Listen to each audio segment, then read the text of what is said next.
Part 3 of fixing up the cheapest BMW 5 Series in the country. Before we get into things, as always, give this one a like. It really does help me out and it shows your appreciation. So what are we doing in this video then? We're going to be giving the car a full complete service.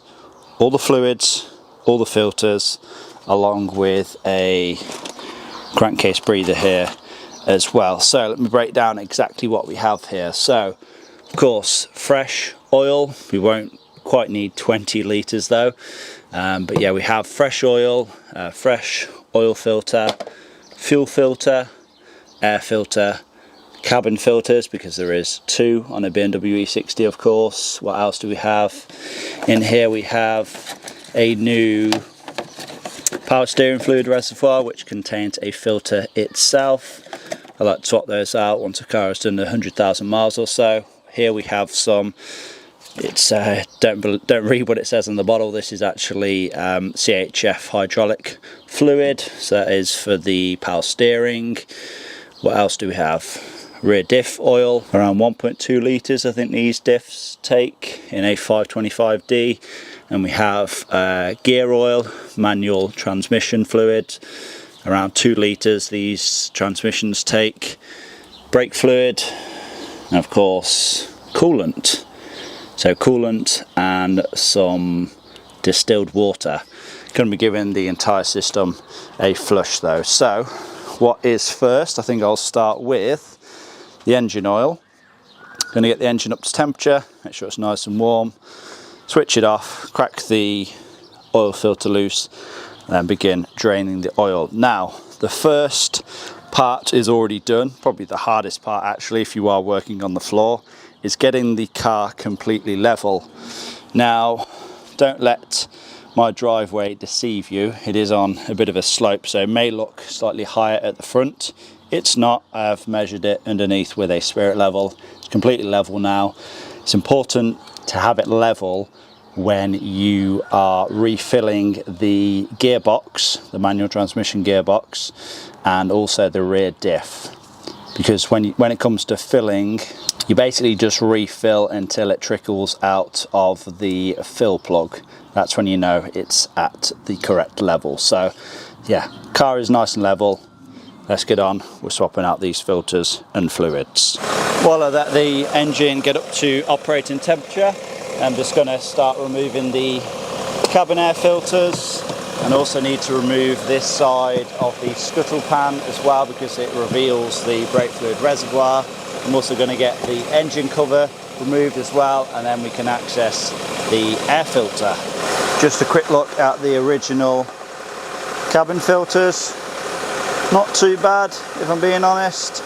Definitely seen a lot worse than this, but definitely is quite a bit of pollen in here. Okay, then engine should now be nice and warm, so I'm just going to go ahead and crack the oil filter loose. It's a 32mm socket.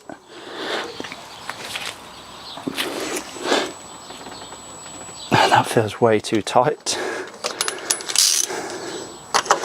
Should only be 25 Newton meters. Just give it a couple of seconds just to drain down into the sump. Okie dokie, we'll lift it up. Slide the oil filter off.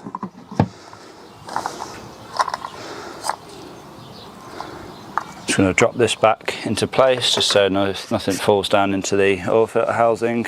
And now we can get ready to drain the oil. And that is the oil draining away nicely. Just a 17mm bolt. That removed. Just let that drain. In the meantime, I'm also going to drain the coolant as well, which there should be a drain plug on the bottom of the radiator just there. And there is the coolant draining away.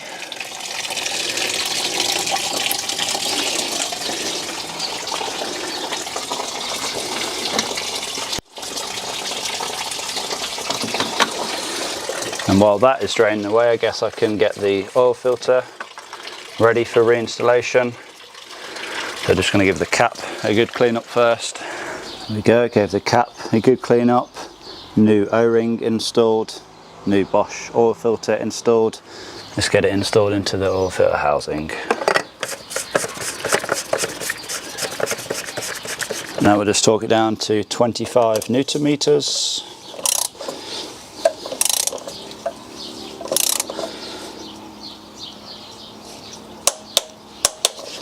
There we go.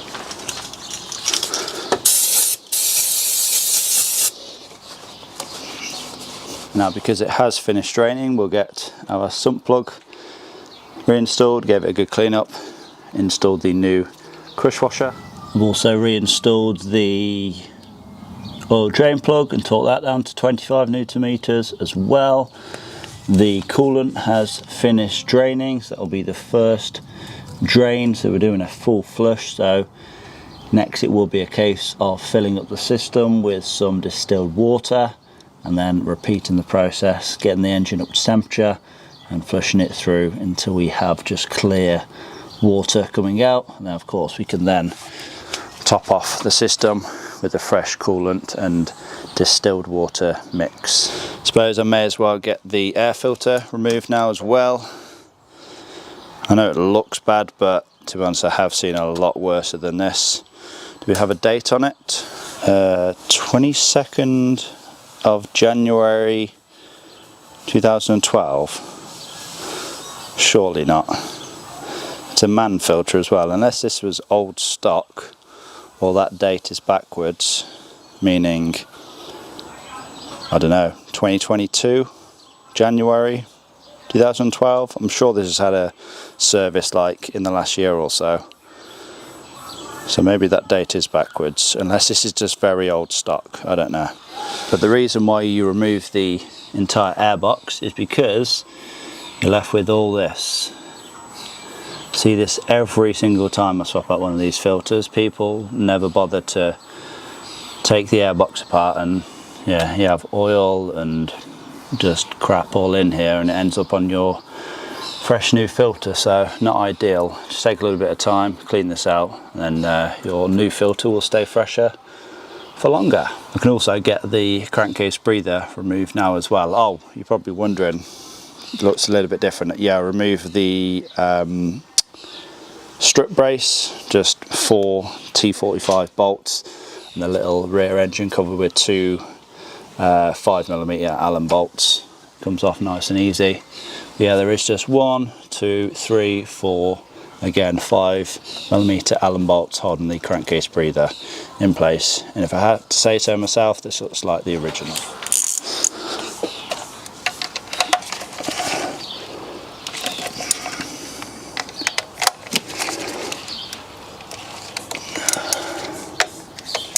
Need to be very careful not to round these bolts because they are quite shallow and they can round quite easily. Ask me how I know that. These ones have all came out nice and easy though. Looks like nobody's been in here ham-fisted before.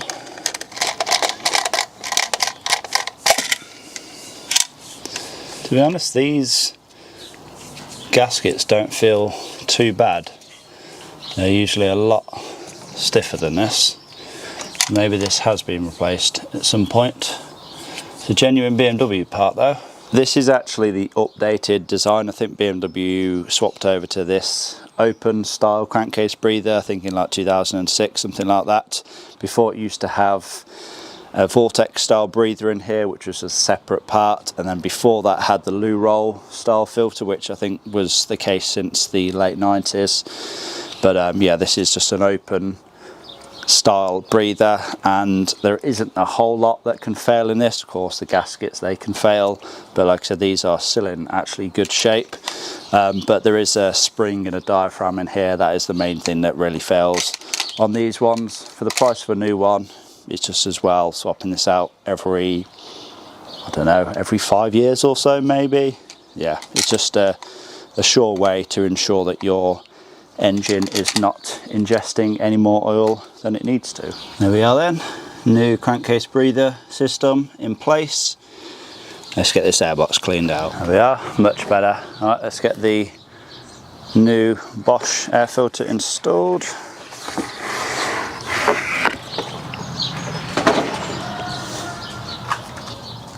can now get the airbox covers reinstalled.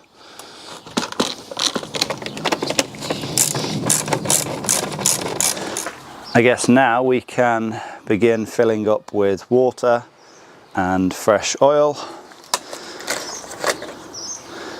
So again, it's probably going to take, I don't know, 2 or 3 flushes before we can get, you know, something that looks like clear water coming out of the drain plug.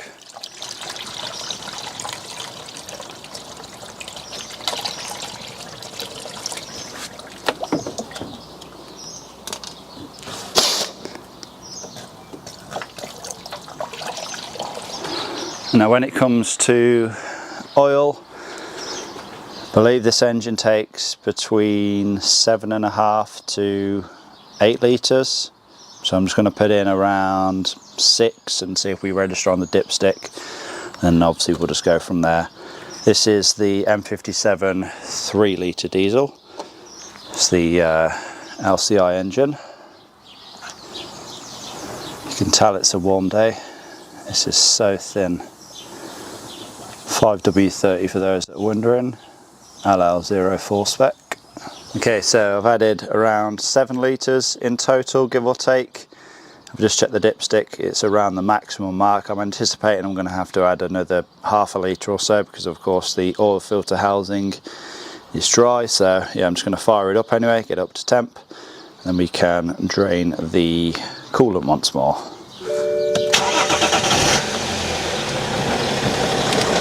Okay, so I have drained and refilled the coolant once more with just regular distilled water, and in the meantime what I've also done while that was draining is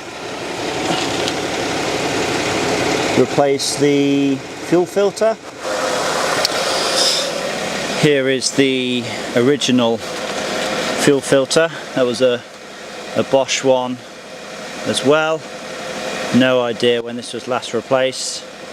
I'm sure there will be some receipts for it somewhere, but yeah, that's a Bosch one just the same. They used to be made in Germany, but now apparently they are made in Bulgaria. Yeah, made in Bulgaria, so should still be of a decent quality. The new ones, they look exactly the same as the old ones anyway. Okay then, so with the car back up to operating temperature again, I've just drained it, and I think this is going to be for the last time. You're probably not going to be able to see, but this is, you know, virtually clear water in there now, so I'm fairly confident I've got 99% of the original coolant out of the system, and now we should have just pure water in the system. Of course, when you drain it from the drain plug, you're not going to get all of the coolant out. There's still going to be some in the engine block, there's going to be some in various different hoses, but because we have done, you know, a good few flushes, we should have got all the original coolant out. Now we should just have pure water, pure distilled water in the system, and that should take up roughly 50%. So now if we just top up with pure coolant, we should then in theory have a good 50-50 mix. So all I'm going to do is dump this entire container into the reservoir until full. If we get through all of this, then I do have a bit of already mixed that I can top up with as well. While I'll just let that level drop a little bit, so I can try and get the rest of this in. Of course, we will need to do a good bleed. I'll open the bleeder screw, I'll run the engine with the cap off, do all that good stuff. I've also drained the gearbox, and this gearbox has been serviced before. The fluid looks very, very clean. It's usually black, but actually looks like oil.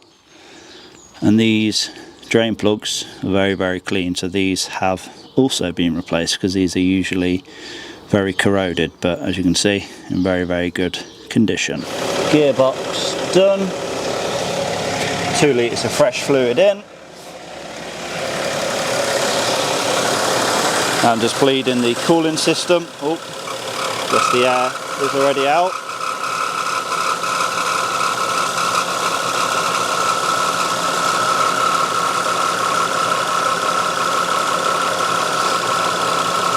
because the drive back doesn't like that.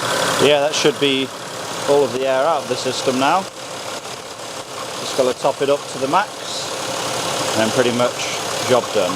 And there we are then, cooling system bled, coolant up to the max mark.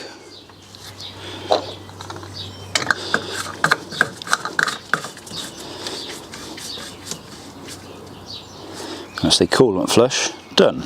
Okay then, little update, we're having to move quick. I don't know if you can tell, but it is in fact getting pretty dark now. We're moving on to the brake fluid flush. We've already done the rear diff, that was the old fluid out of that. Looks, as you would expect to be honest, pretty brown.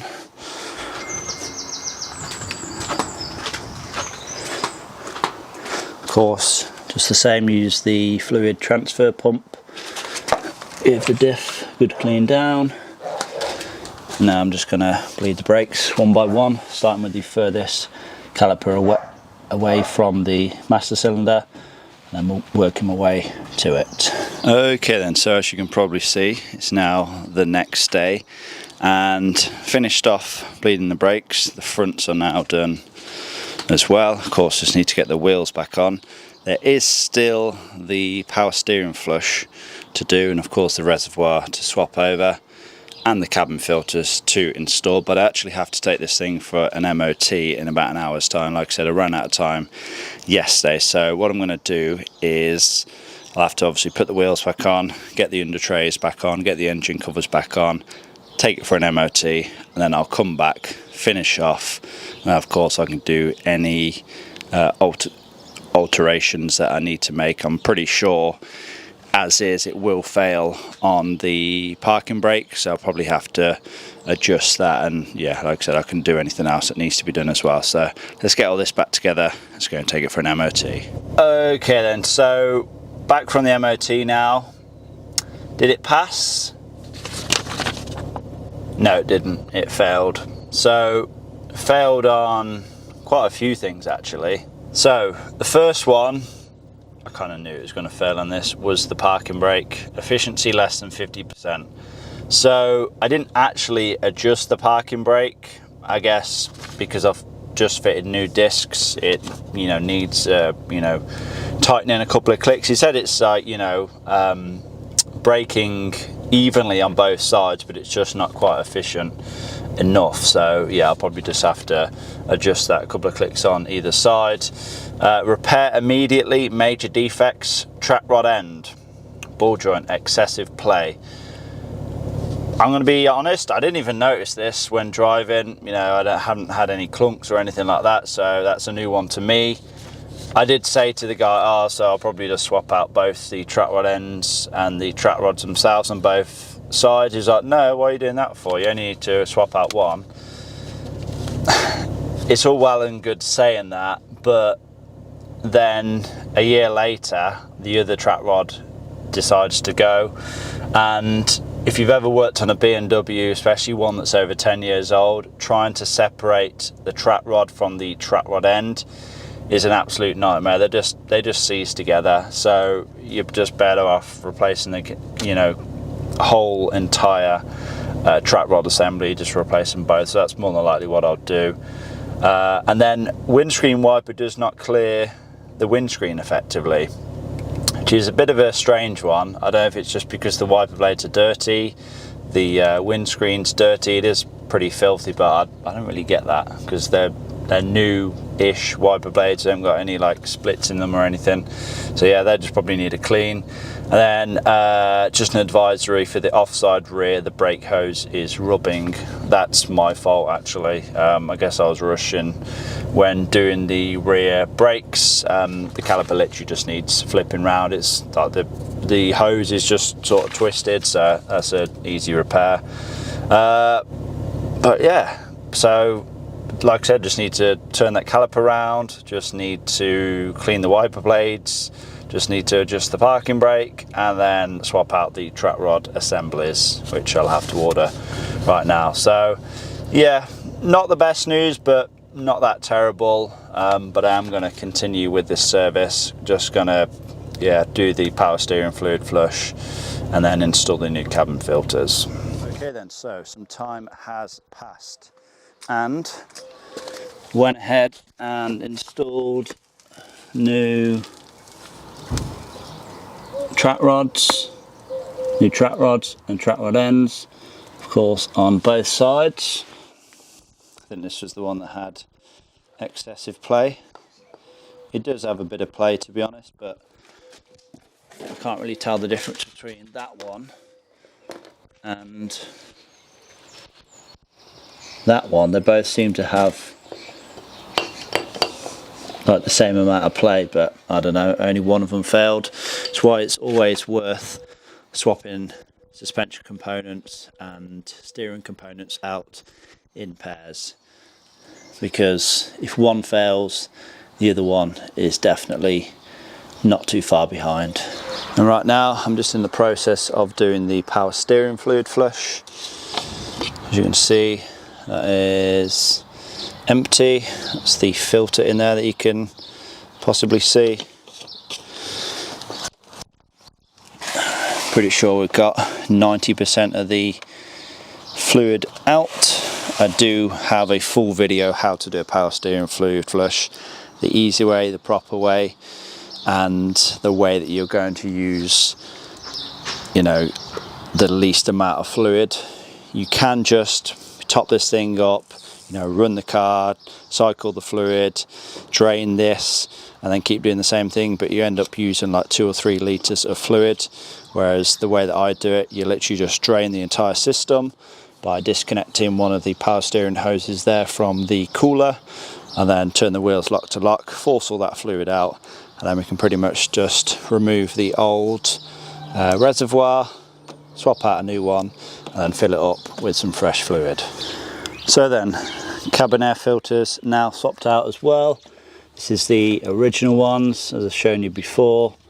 Not the worst, but definitely has some pollen trapped in here. These were MAN pollen filters, just the regular ones though. I like to opt for the charcoal one. Obviously I went with the Bosch. So these can go into place. And you'll probably notice I have finished up with the power steering fluid flush. This is the new reservoir containing the filter. I've obviously bled that through and topped it up to the max mark. That's all now good. And now with the new cabin air filters securely fitted, these old ones are ready for the bin. And now it's time to take this thing for an MOT retest. So I have sorted the wipers. They were just dirty, along with the screen that was dirty as well. They're now clear, perfect. I have adjusted the parking brake. That now holds on 5 clicks, which is perfect.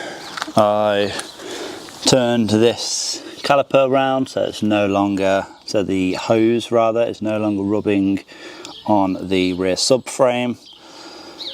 And of course I've already swapped out the track rods and track rod ends, which of course I had to go and get an alignment for, which of course I did do, and the front is now pretty much perfect. Drives a lot better as well. Okay, so just got back from an MOT retest and it's failed again. I'm so done with this car at the moment.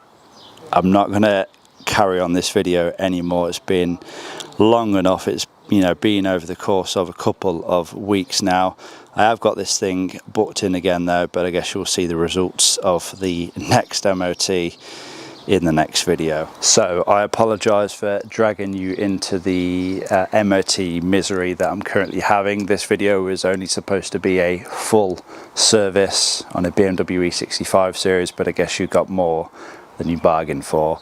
But anyway, like I said, I'm going to end this one here. Hopefully you've all enjoyed it. Please give it a like, leave a comment down below, subscribe if you have not already done so, and I will see you all in that next one.